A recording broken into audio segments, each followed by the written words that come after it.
Bismillahirrahmanirrahim. Assalamualaikum warahmatullahi wabarakatuh. Dalam sebuah hadis yang diriwayatkan oleh Imam At-Tirmidzi, Rasulullah sallallahu alaihi wasallam pernah bersabda, An Abdullah bin Mas'ud radhiyallahu an qala Rasulullah sallallahu alaihi wasallam, Ala ukhbirukum biman yahrumu 'alan nar aw biman tahrumu 'alaihi an-nar ala kulli qaribin hayyinin sahlin. Dari Abdullah bin Mas'ud radhiyallahu an, ia berkata, Rasulullah sallallahu alaihi wasallam bersabda, maukah kalian aku beritahu orang-orang yang tidak akan disentuh oleh api neraka, atau orang yang tidak akan masuk ke dalam api neraka? Mereka adalah setiap orang yang memiliki sifat qaribin hayyinin sahlin. Hadis riwayat At-Tirmidzi. Dalam riwayat yang lain disebutkan ala kulli hayyinin layyinin qaribin sahlin. Orang yang memiliki 4 sifat, yaitu sifat hayyin, sifat layyin, sifat qaribin, dan sifat sahlin. Shadaqa Rasulullah sallallahu alaihi wasallam. Jamaah yang dirahmati Allah, ada 4 sifat yang kita bisa ambil di dalam beberapa hadis tadi. Sifat yang sangat diistimewakan oleh Allah Subhanahu wa taala pada diri seorang hamba. Bahkan Nabi sallallahu alaihi wasallam sampai memberikan jaminan, siapapun yang memiliki 4 sifat ini, tahrumu 'alan nar, tahrumu 'alaihin nar, api neraka tidak akan membakarnya, atau dia tidak akan mungkin masuk ke dalam api neraka. Sifat yang pertama adalah sifat hayyin. Kalau kita membaca di dalam Al-Quran, di antara ayat yang menjelaskan tentang sifat hayyin ini adalah surat Al-Furqan ayat 63. Allah Subhanahu wa taala berfirman, A'udzu billahi minasy syaithanir rajim. Bismillahirrahmanirrahim.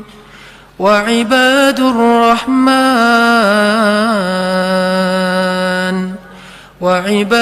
rahman alladhina yamshuna 'alal ardi hauna wa idza khatabahumul jahiluna qalu salama. Sadaqallahul azim. Di antara ciri hamba Allah yang dicintai oleh Allah yang Maha Rahman adalah yamshuna 'alal ardi hauna, orang yang berjalan di muka bumi dalam keadaan haunan atau hayyinan. Haunan atau hayyinan, para ulama menerjemahkan adalah orang yang memiliki sifat tawadhu, rendah hati. Dan sifat rendah hati ini adalah sifat dasarnya seorang hamba. Bahkan kalau kita memberi judul terhadap ayat yang pertama turun kepada Nabi SAW, maka ayat yang pertama turun kepada Nabi itu ada 2 judul atau 2 tema besar. Tema yang pertama adalah tentang kebesaran Allah, dan tema yang kedua adalah tentang kehinaan seorang hamba. Itulah ayat yang pertama turun kepada Nabi. Iqra bismi rabbikal ladzi khalaq. Ini ayat tentang kebesaran Allah. Khalaqal insan min 'alaq. Ini tentang kerendahan makhluk. Atau Iqra wa rabbukal akram. Allah yang maha mulia, alladzi 'allama bil qalam, yang maha tahu segala sesuatu dan mengajarkan ilmu kepada manusia. 'Allamal insan ma lam ya'lam, mengajarkan kepada manusia apa yang sama sekali mereka tidak tahu. Jadi kalau kita mau ngasih judul terhadap ayat atau wahyu yang pertama turun kepada Nabi SAW, ternyata yang berhubungan dengan makhluk, ayat yang pertama turun itu adalah ayat tentang tawadu, ayat tentang rendah hati, rendah diri bahkan di hadapan Allah, dan rendah hati di hadapan makhluk. Karena ini adalah sifat dasarnya seorang hamba. Tidak mungkin disebut hamba ketika dia meninggikan diri, menganggap dirinya mulia, menganggap dirinya di atas, menganggap dirinya tinggi. Karena dasarnya seorang hamba itu adalah rendah. Sehingga ketika seorang hamba meletakkan dirinya pada status yang Allah telah tempatkan dia, baru Allah akan memuliakan dia. Tidaklah seseorang bersedekah kecuali hartanya akan bertambah, dan tidaklah seseorang merendahkan dirinya kecuali Allah akan mengangkat derajatnya. Tapi sebaliknya, ketika seorang hamba menempatkan dirinya di posisi yang lebih tinggi, maka Allah akan menjatuhkan dia sebagaimana Allah menjatuhkan iblis. Ana khairum min, saya lebih baik daripada dia, kata iblis. Maka sejak saat itu iblis diusir dari surga dan dikutuk untuk selama-lamanya.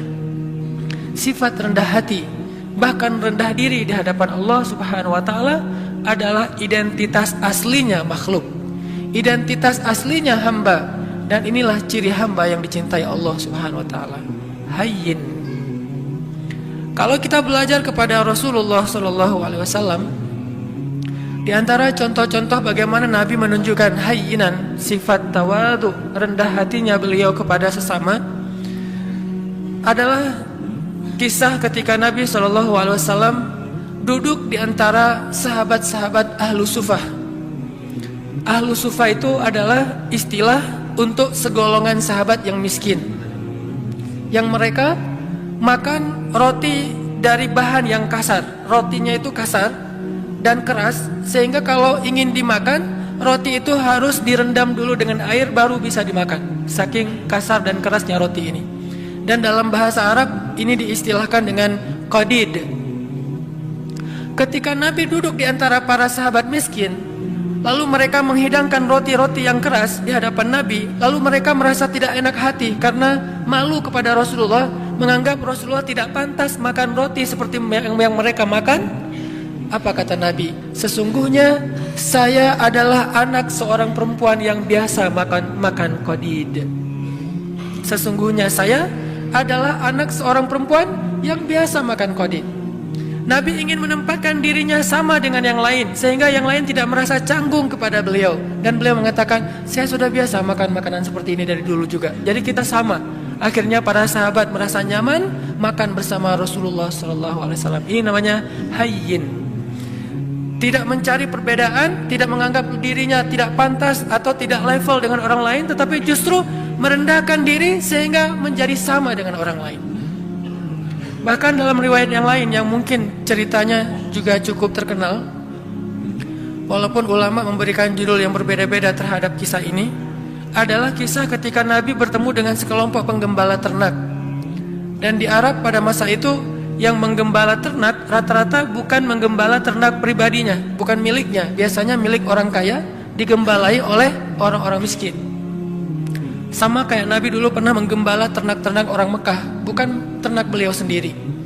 Ketika Nabi duduk di antara para penggembala, maka Nabi menyampaikan, tidaklah Allah mengutus seorang Nabi kecuali mereka pernah menggembala ternak. Kenapa Nabi mengatakan ini? Mungkin ada ulama yang memberi judul hadis ini dengan judul tentang karakter building, tentang leadership.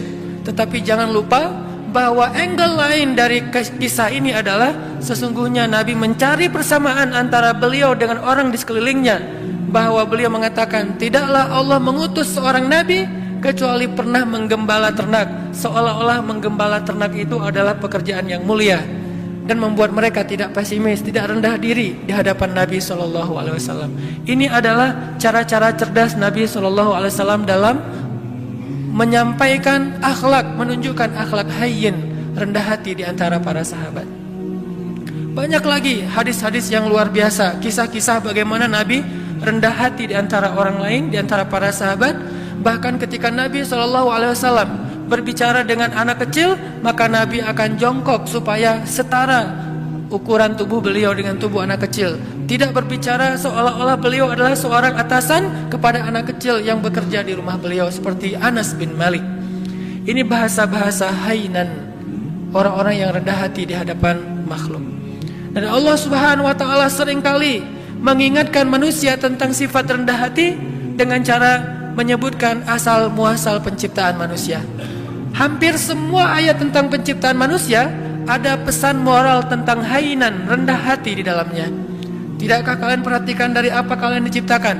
Ada ayat diciptakan dari tanah, ada ayat diciptakan dari dua manusia, yaitu Adam dan Hawa. Ada ayat yang diciptakan dari setetes air yang hina, ada ayat yang diciptakan dari segumpal darah. Intinya adalah kalian harus tahu diri bahwa kalian sebetulnya bukan siapa-siapa. Allah lah yang telah memberikan kepada kalian kehormatan dan kemuliaan. Intinya adalah rendah hati. Hampir semua ayat tentang penciptaan manusia ada pesan tentang rendah hati di dalamnya. Makanya Nabi SAW mengatakan, di antara 4 sifat yang paling dicintai Allah kepada makhluk adalah hayyin, sifat rendah hati, memandang orang lain sama dengan dirinya. Dan di antara makna sombong atau takabur adalah merendahkan orang lain dan menganggap dirinya lebih baik daripada orang lain. Jamaah yang dirahmati Allah Subhanahu wa taala. Sifat yang kedua, hayyinin layyin. Layyin ini secara bahasa artinya bertutur kata dengan bahasa yang lemah lembut. Kalau kita memperhatikan bagaimana Islam bisa memadukan antara lemah lembut dengan ketegasan, ini menunjukkan betapa akhlak dalam Islam itu sempurna. Karena banyak orang yang tidak bisa memadukan dua hal ini, seolah-olah ketika bersikap lemah lembut dia menjadi lemah, dan ketika bersikap tegas dia menjadi kasar. Padahal tegas dan kasar sesuatu yang berbeda, lemah dan lembut juga sesuatu yang berbeda. Layyin dan tegas, lemah lembut dan tegas sesuatu yang bisa dipadukan karena dua-duanya akhlak yang mulia. Mustahil dua akhlak mulia itu tidak bisa dipadukan, itu mustahil. Yang tidak mungkin dipadukan adalah akhlak mulia dan akhlak yang tercela. Maka kalau ketegasan kita sepakati sebagai akhlak mulia, pasti mungkin sekali untuk memadukan ketegasan dengan sikap lemah lembut. Bahkan salah satu ayat yang cukup jelas mengajarkan kepada kita tentang sikap lemah lembut dalam situasi apapun adalah ayat ketika Allah mentarbiyah, mendidik Musa dan Harun ketika mengutus keduanya untuk berdakwah kepada Firaun. Ketika Allah mengutus Musa dan Harun berdakwah kepada raja yang paling zalim yang pernah hidup di muka bumi, bukan hanya raja yang keras, yang kasar, bahkan raja ini pernah mengaku dirinya sebagai Tuhan. Bukan hanya syirik, tapi dia mengaku sebagai Tuhan. Dia mengatakan, ana rabbukumul a'la, saya adalah Tuhan kalian yang paling tinggi. Ketika Allah mengutus Musa dan Harun untuk berdakwah kepada raja yang paling jahat ini, apa kata Allah? Wa qula lahu qawlan layyinan, dan ucapkanlah kepada dia ucapan yang lembut. Sebelum Musa disuruh untuk merevolusi Fir'aun, maka Musa diperintahkan lebih dulu untuk qula lahu qawlan layyinan. Kenapa Allah katakan demikian? Karena Allah tahu karakter hambanya yang bernama Musa. Kalau Harun mungkin agak tidak terlalu dikhawatirkan akan bersikap kasar, karena Harun pada dasarnya punya sifat lemah lembut. Harun ini kalau di antara para sahabat mirip seperti Abu Bakar, sedangkan Musa mirip seperti Umar. Memang terkenal dengan kerasnya terhadap kebatilan. Sehingga sebelum Musa bersikap keras atau tegas kepada Fir'aun, maka Allah memberi dia briefing, memberi dia nasihat, qula lahu qawlan layyinan, katakanlah kalian berdua kepada dia ucapan yang lemah lembut. Dan perhatikan juga kisah Ibrahim ketika berdakwah kepada ayahnya. Begitu ayahnya marah-marah kepada Ibrahim, bahkan mengancam akan merajam Ibrahim, apa kata Ibrahim? Qala salamun alaik, sa'astaghfiru laka rabbi innahu kana bi hafiyya. Kata Ibrahim, salam, gak apa-apa wahai ayah, aku akan minta ampun untukmu kepada Tuhanku, sesungguhnya Tuhanku sangat baik kepadaku. Qawlan layyinan, sebelum kalimat-kalimat yang lain. Bahkan Nabi SAW bersabda, sesungguhnya Allah itu maha lembut dan mencintai kelembutan, dan Allah akan memberikan kebaikan melalui jalan yang lembut, yang tidak diberikan dengan cara-cara yang kasar. Maka muncullah salah satu kisah yang cukup fenomenal dalam kehidupan Nabi tentang sifat lemah lembut, adalah adegan ketika ada seorang laki-laki Badui buang air kecil di dalam Masjid Nabawi. Ini masjid tersuci nomor 3 di dunia bagi kaum muslimin. Setelah Makkah, nomor 2 bahkan setelah Makkah, kemudian Nabawi, kemudian Masjidil Aqsa. Ada orang Badui, dan orang Badui ini dalam istilah Arab disebut A'rabi, orang yang tidak berpendidikan baik, orang yang belum paham Islam, bahkan belum masuk Islam. Dia ngelihat ada kayak tembok itu, dia buang air kecil di situ. Lalu para sahabat berdiri ingin memarahi dia. Nabi mengatakan, tunggu, biarkan dia, jangan sakiti dia. Karena kalau dia ditahan atau dicegah, itu akan menyakiti dia, udah terlanjur. Maka biarkan dia, jangan sakiti dia. Setelah dia selesai dengan hajatnya, maka Nabi kemudian ingin mengambil air, tetapi para sahabat mendahului beliau dan membersihkan kotoran laki-laki tadi. Setelah selesai, Nabi memanggil dia, lalu mengajak dia berbicara baik-baik. Walaupun tidak disebutkan secara detail apa yang Nabi ucapkan kepada laki-laki ini, tetapi kesimpulannya dengan kelembutan Nabi bertanya tentang siapa namanya, dari mana asalnya, lalu memberi nasihat, ini tempat apa, kenapa tidak boleh buang air kecil di sini. Setelah Nabi menasihatinya baik-baik, akhirnya dia kemudian masuk Islam. Dan setelah dia masuk Islam, dia berdoa kepada Allah, ya Allah, rahmatilah saya dan juga Rasulullah SAW, yang lain jangan. Sampai dia berdoa seperti itu, rahmati saya dan Rasulullah saja, yang lain jangan. Karena dia sebel sama yang lain, sama Rasul dia cinta. Kemudian Nabi tersenyum dan mengatakan, kalau berdoa jangan berdoa seperti itu, doakanlah kebaikan buat semuanya. Baru dia katakan, ya Allah, rahmati saya, rahmati Rasulullah, rahmati kami semuanya. Sikap lemah lembut. Termasuk juga ada seorang laki-laki di zaman Nabi yang seringkali merencanakan untuk membunuh Nabi SAW. Sampai suatu ketika dia berhasil ditangkap oleh para sahabat, dibawa ke Madinah. Sampai di Madinah, Nabi menyuruh sahabat untuk mengikat dia di salah satu tiang masjid. Jadi dulu masjid juga berfungsi sebagai penjara darurat. Dia diikat di tiang masjid. Setiap kali Nabi datang ke masjid, Nabi tersenyum kepada dia dan bertanya, bagaimana kabarmu? Awalnya dia marah, udah tahu diikat, nanya kabar. Terus Nabi datang lagi, dia ditanya, gimana kabarmu hari ini? Gimana kabarmu hari ini? Terus Nabi bertanya. Intinya Nabi menyapa dia walaupun dia musuh. Dan ternyata lama-kelamaan dengan sapaan Nabi yang lembut, tulus, dan senyum Nabi yang luar biasa, akhirnya dia menjawab, baik wahai Muhammad. Bagaimana kabarmu? Baik wahai Muhammad. Lalu Nabi mengatakan, lepaskan ikatan dia. Setelah dilepaskan ikatannya, Nabi bertanya kepada dia, menurutmu apa yang harus kami lakukan kepadamu? Kata dia, kalau engkau mau lepaskan saya akan pulang ke kampung saya, akan saya ambil harta yang banyak, lalu saya berikan kepadamu tebusan terhadap diri saya, dan peganglah janji saya. Maka Nabi mengatakan, tidak, engkau tidak perlu menebus, engkau bebas. Dia mengatakan, saya bebas? Ya, tapi kalau kamu ingin kembali ke negerimu, mandilah terlebih dahulu. Dia disuruh mandi. Setelah dia selesai mandi, dia diajarkan cara berwudu. Ternyata gara-gara keadaan suci itu Allah menurunkan hidayah ke dalam hatinya, lalu dia masuk Islam. Setelah dia masuk Islam, dia ketemu dengan Rasulullah. Dia mengatakan, sungguh dulu engkau adalah orang yang paling saya benci, maka sekarang engkau adalah orang yang paling saya cintai. Allah mengubah sesuatu dengan sifat lemah lembut yang tidak bisa diubah dengan sifat yang kasar dan keras. Lalu muncul lagi adegan seorang laki-laki di zaman Nabi, Muslim, tapi dia suka minum. Lalu ketika dia dalam keadaan mabuk, dia suka mengganggu orang di jalan, sehingga ditangkap oleh para sahabat, dihadirkan kepada Nabi. Nabi mengatakan, ikat dia di depan masjid. Lalu Nabi mengatakan, kita akan menghukum dia dengan cara setiap orang yang datang ke masjid mengambil sendalnya dan memukul dia dengan sendal mereka. Setiap masuk masjid, sendal dipegang, pukul. Dan memukulnya pun di bagian yang tidak akan melukai, mungkin di lengannya atau di kakinya. Dipukul lalu masuk ke masjid, supaya dia sadar. Lalu tiba-tiba ada seorang laki-laki sahabat memukulnya sambil mencela dengan mengatakan, celaka kamu. Maka Nabi SAW mengatakan, jangan begitu, janganlah engkau membantu syaitan untuk mencelakakan saudaramu. Tegas tetapi tetap menjaga kehormatannya.